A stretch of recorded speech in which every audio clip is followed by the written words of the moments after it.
The United Nations has called Sudan the worst displacement crisis in the world.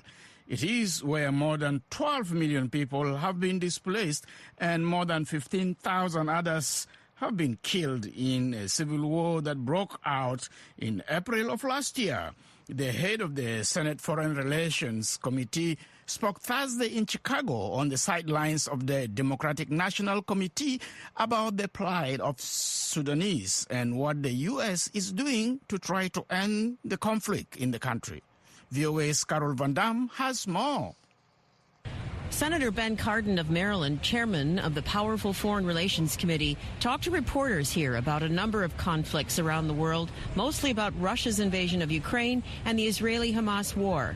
In an exclusive interview after his remarks at an event sponsored by the U.S. State Department's Foreign Press Center, VOA asked Cardin about what some observers have called the forgotten war, Sudan, and if Vice President Kamala Harris becomes president, what she might do differently. I mentioned it all the time. It is a huge crisis. We don't want Darfur. We remember that from our earlier days. So we have to keep the focus on it. We're keeping the focus on it.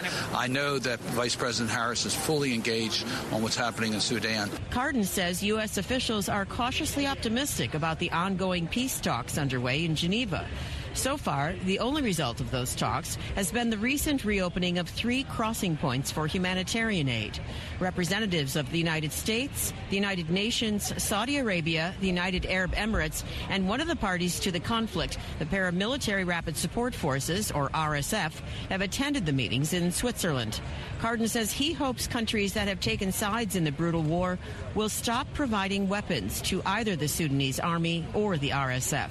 We hope that will become real, and we hope that the countries, particularly countries we have relations with, will recognize that they need to back off and make sure that there's a real process for peace. The Geneva talks are focused on implementing agreements signed in Jeddah, Saudi Arabia in May of 2023. That Jeddah declaration was signed by both parties to protect civilians and respect international humanitarian law.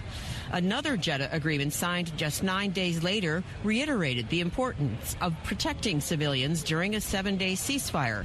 But that ceasefire was violated within hours, as were subsequent ceasefires. The International Rescue Committee, which puts out an emergency watch list each year on places of dire humanitarian conditions, placed Sudan at the top of its list this year. Carol Van Dam at the Democratic National Convention in Chicago, Illinois.